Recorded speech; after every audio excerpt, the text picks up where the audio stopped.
సాక్షి యాజమాన్యం మరియు రిపోర్టర్లు చేసిన వ్యాఖ్యలపై పొదిలి పట్టణంలో నల్ల బెలూన్లు ప్లకార్డులతో నిరసన వ్యక్తం చేస్తున్న మహిళలపై కాన్వాయ్లో ముందస్తు ప్లాన్ ప్రకారం కర్రలు రాళ్లు చెప్పులతో వచ్చిన వైసీపీ మూకలు ఒక్కసారిగా రాళ్లు చెప్పులతో దాడి చేశారు. ఒక్కసారిగా నివ్వెరపోయిన పోలీసులు లాఠీ చార్జ్ చేసి వైసీపీ మూకలను తరిమి కొట్టారు. ఈ సందర్భంగా నలుగురు మహిళలకు మరొకరికి తీవ్ర గాయాలయ్యాయి. వారిని వెంటనే పొదిలి ప్రభుత్వాసుపత్రికి తరలించారు. అనంతరం పొదిలి పొగాకు బోర్డుకి వచ్చిన జగన్ రెడ్డి తూతు మంత్రంగా రైతులను పరామర్శించారు.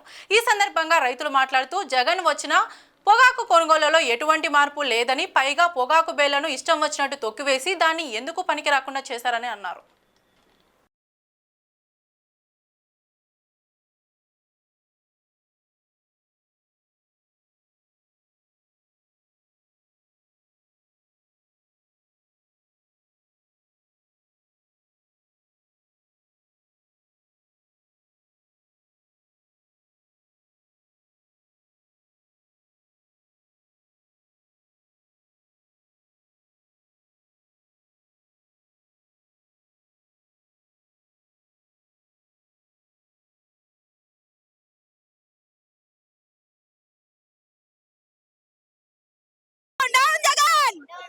క్షమాపణ చెప్పాలి, మహిళలకు క్షమాపణ చెప్పాలి. Down down Jagan, down down Jagan, చెప్పాలి చెప్పాలి.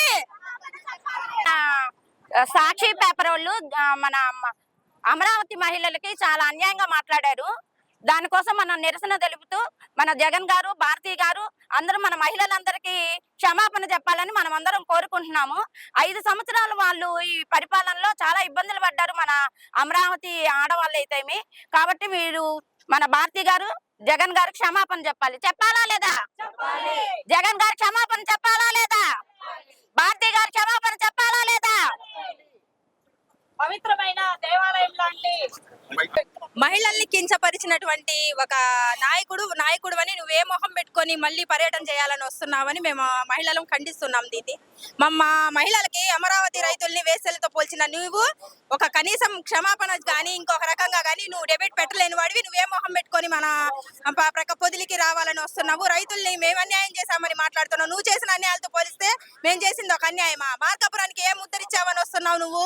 పొదిలికి ఏం ముద్దరిస్తున్నావని ఏం మొహం పెట్టుకొని వస్తున్నావు నువ్వు? అసలు మేమైతే దీన్ని తీవ్రంగా ఖండిస్తున్నాం. మా మహిళలు మాత్రం క్షమాపణ చెప్పేదాకా ఊరుకునే లేదు.